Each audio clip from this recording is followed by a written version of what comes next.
রমজানের প্রস্তুতির জন্য 11টি প্রস্তুতির কথা আমি আপনাদেরকে শোনাতে চাই। 11টি টিপস দিতে চাই, যে টিপসগুলো আমাদেরকে সহায়তা করবে রমজান মাসকে সুন্দরভাবে কাটানোর জন্য। যেই উদ্দেশ্যে আল্লাহ তাআলা রমজান দিয়েছেন, যে উদ্দেশ্যে আল্লাহ তাআলা সিয়াম দিয়েছেন, তাকওয়ার পথে আমরা অগ্রসর হওয়ার জন্য এই 11টি পরামর্শ ইনশাআল্লাহ আমাদের কাজে আসবে। তার ভিতরে প্রথম হলো তওবা এবং ইস্তেগফার করা। কি করা ভাই? তওবা এবং ইস্তেগফার করা। কেউ যদি আল্লাহর কাঠগড়ার আসামি থাকেন, আগে থেকে তার নামে মামলা হয়ে থাকে, আগে থেকে তিনি দাগী আসামি হয়ে থাকেন, তাহলে নতুন করে আল্লাহর পক্ষ থেকে কোন নেক আমলের তৌফিক তার জন্য পাওয়া একটু কঠিন। এজন্য আগের যে অপরাধগুলো আছে, রমজান আসছে সেই জন্য আল্লাহর কাছে সেগুলোর জন্য তওবা ইস্তেগফার করে নতুন করে জীবন গড়ার জন্য সংকল্প করতে হবে। নতুন করে রমজান আসছে, আমাকে নতুন ভাবে ঘুরে দাঁড়াতে হবে, সেজন্য পিছনের সমস্ত খাতা মুছে ফেলতে হবে, পেছনের সমস্ত গুনাহ খাতার জন্য আল্লাহর কাছে মাপ চাইতে হবে, নতুন জীবন গড়তে হবে, জীবনে মোড় ঘুরাতে হবে, তওবা এবং ইস্তেগফার করতে হবে। করবো তো ইনশাআল্লাহ? এখন থেকে তওবা এবং ইস্তেগফার করে রমজানের জন্য আমরা প্রস্তুতি গ্রহণ করবো ইনশাআল্লাহ। এটা হলো রমজানের প্রথম প্রস্তুতি, তওবা ইস্তেগফার, ফিরে আসা, অন্যায় কাছ থেকে এখন থেকে ফিরে আসতে শুরু করা এবং আল্লাহর কাছে মাপ চাওয়া। আল্লাহর কাছে মাপ চাইলে আল্লাহ সুবহানাহু ওয়া তাআলা যদি ক্ষমা করেন, তাহলে ইনশাআল্লাহ নতুন করে নেক আমলের তৌফিক এবং সুযোগ আমরা লাভ করবো ইনশাআল্লাহ। দ্বিতীয় যে কাজটি করতে হবে সেটা হলো কোরআন এবং সুন্নায় রমজান মাসের যে সমস্ত ফজিলত, মর্যাদা, করণীয়র কথা বলা হয়েছে, যে সমস্ত উপকারিতার কথা বলা হয়েছে, সেগুলো এখন থেকে বেশি বেশি আলোচনা করতে হবে, পড়তে হবে, জানতে হবে এবং কল্পনা করতে হবে। মাথায় বারবার রিমাইন্ড করতে হবে যে রমজান কিন্তু আসছে, জানো হে আমার প্রবৃত্তি, নিজকে নিজে বলতে হবে যে যে রমজান আসছে সেই রমজান আমার জান্নাতে যাওয়ার সুযোগ, সেই রমজান আল্লাহকে সবচেয়ে বেশি সন্তুষ্ট করার সর্বোত্তম উপায়, এই রমজান জান্নাতের বিশেষ গেট দিয়ে প্রবেশের এক সুবর্ণ সুযোগ, এই রমজান আমার পূর্বের সব গুনাহ খাতাকে মাফ করার উপায়, এই রমজান আমার জীবনকে পরিবর্তন করার উপায়, এই রমজান শয়তানের সঙ্গে যে আমার কুস্তি চলে, লড়াই চলে, সে আমাকে অন্যায় করাতে চায়, আমি ভালো থাকতে চাই, সেই লড়াইয়ে আমার জেতার সুযোগ, কারণ আল্লাহ শয়তানকে এই মাসে বেঁধে রাখেন, আমার সুযোগ এই মাসে আমি তাকে হারিয়ে জান্নাতি হওয়ার সুযোগ পেতে পারি। এই যে রমজানের যে সমস্ত উপকারিতাগুলো আছে, রমজানের প্রস্তুতি হলো আগে থেকে সেগুলো মনে মনে কল্পনা করতে হবে, আলোচনা করতে হবে নিজেদের মধ্যে। তাহলে কি হবে? রমজানের জন্য আমরা মানসিকভাবে কি হব? প্রস্তুত হতে পারবো ইনশাআল্লাহ। তৃতীয় যে কাজটি করতে হবে সেটি হলো ক্ষমা এবং সওয়াব লাভের জন্য, রমজান মাসে মাগফিরাত লাভের জন্য, অতিরিক্ত সওয়াব আল্লাহ সুবহানাহু ওয়া তাআলার কাছ থেকে সংগ্রহ করার জন্য এখন থেকে মানসিকভাবে দৃঢ় প্রতিজ্ঞা করতে হবে। মানসিকভাবে কি করতে হবে ভাই? দৃঢ় প্রতিজ্ঞা করতে হবে, এরাদা করতে হবে, পাক্কা এরাদা করতে হবে এখন থেকে যে আমি এই রমজান, জীবনের যত রমজান যেভাবেই গেছে না গেছে, এই রমজানটা আর আমি কি করবো না, হেলায় কাটাবো না। ভাই নবী সাল্লাল্লাহু আলাইহি সাল্লামের জীবনে 7 বা 8টি রমজান পেয়েছেন, সাহাবায়ে কেরাম বেশিরভাগ সাহাবীদের জীবনে 2, 4, 5, 6, 7, 8টি রমজান পেয়েছেন। আমরা এক একজন আলহামদুলিল্লাহ জন্মসূত্রে মুসলিম, আমরা আলহামদুলিল্লাহ প্রাপ্তবয়স্ক হওয়া থেকে মৃত্যু পর্যন্ত রমজান পাচ্ছি, 30-40 বার জীবনে রমজান পাচ্ছি। তারা জীবনে 2, 4, 6টি, 7টি, 8টি রমজান পেয়েছেন, প্রাপ্তবয়স্ক হয়েছেন, 40-45 বছরে মুসলমান হয়েছেন, কয়েক বছর পরে মারা গেছেন, শহীদ হয়ে গেছেন, জিহাদের ময়দানে গেছেন, মাত্র কয়েক বছর রমজান পাইছেন। রমজানের রোজা ফরজ হয়েছে যখন, তারপর নবী সাল্লাল্লাহু আলাইহি ওয়াসাল্লাম মাত্র 7-8 বছর বেঁচে ছিলেন। তাহলে অল্প কয়েকটা রমজান পেয়েছেন, কিন্তু সেগুলোকে এত সুন্দর ব্যবহার করেছেন যে তাদের জীবনে তারা সফল হয়ে গেছেন। প্রিয় বন্ধুগণ, আমরা 30-40টা রমজান পাইও সেগুলোকে সফলভাবে কাটাতে পারি না। এর অন্যতম একটা কারণ হলো এটার জন্য আমাদের পূর্ব প্রস্তুতিটা ভালোভাবে থাকে না।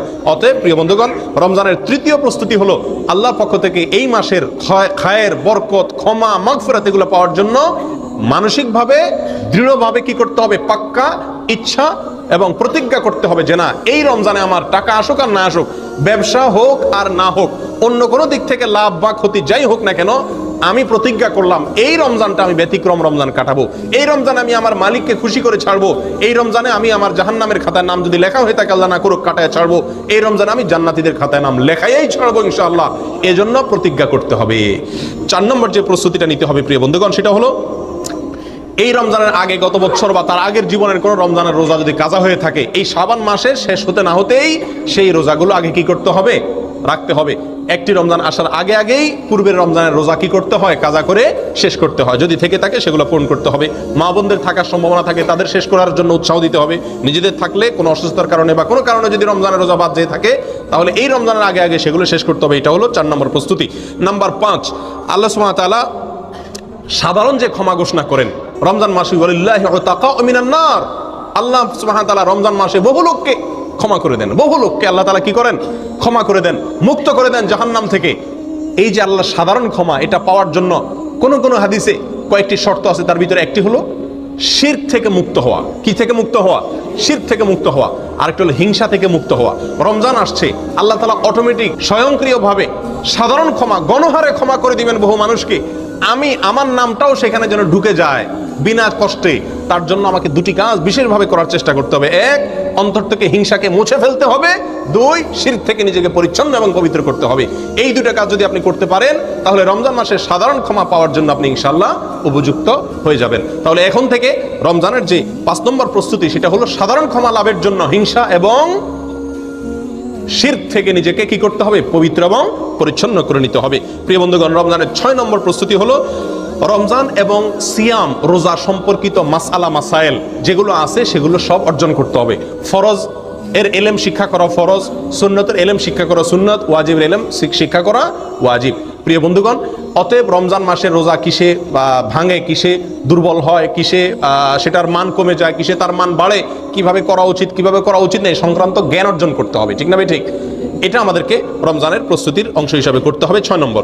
7 নম্বর যে প্রস্তুতিটা নিতে হবে সেটা হলো পিছনের যে সমস্ত রমজান আমাদের কেটে গেছে, গত বছর তা আগের বছর বিভিন্ন রমজান চলে গেছে না, সেই রমজানগুলোতে আমরা আমল করতে পারি নাই অনেকে। ঠিক না ভাই? ঠিক। রমজানের পরে আফসোস করি। আফসোস করে লাভ নাই। আগে থেকে ভালো করে প্রস্তুতি না নিলে আপনার সময় চলে যাবে ঠিকই, আবার প্রত্যেক রমজানের পরে কি করবেন? আক্ষেপ করবেন, হায় আফসোস করবেন। কোনো লাভ নাই, এটা অযথা আফসোস করা। প্রিয় বন্ধুগণ, বিগত রমজানগুলোতে আমি কেন নেকামল করতে পারি নাই? কেন আমার তারাবিটা পড়া হয় নাই? কেন আমার কোরআন কারীম ভালো করে পড়া হয় নাই একবার? কেন আমার অর্থ সহকারে কোরআন বোঝা হয় নাই? কেন আমার কোরআনের হালাকে বসা হয় নাই? কেন আমার প্রচুর পরিমাণ দান করা হয় নাই? কেন আমার অমুক কাজটা করা হয় নাই? কেন মিসকিনদেরকে ইফতার করতে পারি নাই? কেন রোজাদারকে ইফতার করতে পারি নাই? কেন দান দক্ষিণা করতে পারি নাই? কেন ওই আমলটা করতে পারি নাই? কেন তো সেই আমলটা করতে পারি নাই? কেন ইতিকাফ করতে পারি নাই? কি সমস্যা ছিল সেগুলো এবার রমজানের আগে চিহ্নিত করতে হবে যে গত বছর আমি কেন করতে পারি নাই। বন্ধুর কারণে, রুমমেটের কারণে, টাকার লোভের কারণে, কি সমস্যার কারণে, সেটাকে চিহ্নিত করতে হবে। করে এই বছর রমজানের আগে আগে সেই কারণগুলো থেকে নিজেকে পরিচ্ছন্ন করে নিতে হবে। তাহলে ইনশাআল্লাহ এবার রমজানটা আপনি সুন্দরভাবে এবং ভালোভাবে কাটাতে পারবেন। আল্লাহ যেন আমাদেরকে তৌফিক দান করেন। প্রিয় বন্ধুগণ, 8 নম্বর প্রস্তুতি হলো রমজানের যে নেক আমলগুলো আছে এগুলো শাবান থেকেই তার প্রস্তুতিমূলক রিহার্সেল শুরু করে দিতে হবে, মহড়া শুরু করে দিতে হবে। গুরুত্বপূর্ণ কোনো কাজের আগে থেকে মানুষ কি দেয়? মহড়া দেয়। রমজান আসছে, এই জন্য রোজা রাখতে হবে। শাবান মাসে নবী সাল্লাল্লাহু আলাইহি ওয়াসাল্লাম রোজা শিখাইছেন। মহড়া এখন থেকে কোরআন তেলাওয়াতের অভ্যাস করা যাতে রমজান করতে সুবিধা হয়, এখন থেকে রমজানের আমলগুলোর কি দিতে হবে? মহড়া দিতে হবে। এটা হলো রমজানের 8 নম্বর প্রস্তুতি। 9 নম্বর যে প্রস্তুতির কথা বলবো সেটি হলো যাতে সুন্দরভাবে ব্যবহার করতে পারি, রমজান মাসের 24 ঘন্টার রুটিন করতে হবে। কি করতে হবে ভাই? রুটিন করতে হবে। সকাল থেকে সন্ধ্যা পর্যন্ত ডিউটিতে থাকি আর যেখানেই থাকি, আমি কোন মুহূর্তটি কিভাবে আল্লাহকে সন্তুষ্ট করার চেষ্টা করব, কোন মুহূর্তটি আমি ডিউটির সময় আল্লাহকে কিভাবে সন্তুষ্ট করার চেষ্টা করব, রুমে আসার পরে আমার মালিককে কিভাবে সন্তুষ্ট করব, আমি কিভাবে আল্লাহর অসন্তুষ্টির পথ থেকে ফিরে আসব, পুরা দিনের ছক আঁকা। এটা এখন থেকে কি করা? তালিকা করে নেওয়া। কথা বুঝে আসছে ভাই? 10 নম্বর যে প্রস্তুতি, রমজানের 10 নম্বর প্রস্তুতি হলো শুধুমাত্র হেলাল কমিটির দিকে চেয়ে থাকি আমরা শাবানের শেষ তারিখে যে রমজানের চাঁদ উঠছে কিনা। সবাই আজকাল এখন তো হেলাল কমিটিও না, মোবাইলের দিকে তাকায়, টেলিভিশন আর রেডিওর খবরের দিকে তাকায় যে চাঁদ ওঠার কোনো খবর আসছে কিনা। চাঁদ দেখার সুন্নতটা পৃথিবী থেকে বিদায় হওয়ার পথে। হেলাল কমিটির লোকজন, চাঁদ দেখা কমিটির লোকজন চাঁদ দেখবে, ঠিক আছে, কিন্তু আমাদেরও চাঁদ দেখার জন্য চেষ্টা করা উচিত। এই সুন্নতটা দুনিয়া থেকে বিদায় হয়ে গেছে। চাঁদ দেখার একটা দোয়া নবী সাল্লাল্লাহু আলাইহি ওয়াসাল্লাম শিক্ষা দিয়েছেন, আল্লাহুম্মা আহিল্লাহু আলাইনা বিল আমনি ওয়াল ঈমান ওয়াস সালামাতি ওয়াল ইসলাম। আল্লাহ নিরাপত্তা এবং শান্তি নিয়ে যেন এই চাঁদ আমাদের মাঝে আগমন করে, এই দোয়া নবী সাল্লাল্লাহু আলাইহি ওয়াসাল্লাম শিক্ষা দিয়েছেন। অতএব রমজানের প্রস্তুতি 10 নম্বর প্রস্তুতি হবে শাবানের শেষ তারিখে, 29 তারিখে যার যার সাধ্য অনুযায়ী চাঁদ দেখার জন্য পশ্চিম আকাশে একটু অনুসন্ধান চালানো। 11 নম্বর সর্বশেষ রমজানের প্রস্তুতি হলো ভাই বেশি বেশি আল্লাহর কাছে দোয়া করা এখন থেকে, মালিক আমি যতই চেষ্টা করি তোমার তৌফিক না হলে কোনো ভালো কাজ করার তৌফিক হবে না। আল্লাহ রমজানে কত মানুষ সৌভাগ্যবানদের কাতারে নাম লেখাবে, আল্লাহ কত মানুষ ক্ষমাপ্রাপ্ত হয়ে যাবে, আল্লাহ কত মানুষ জান্নাতি হয়ে যাবে। মালিক আমি যেন সেই সৌভাগ্যবানদের কাতারে হতে পারি। আল্লাহ তুমি একটু আমাকে তৌফিক দিও, সহজ করে দিও।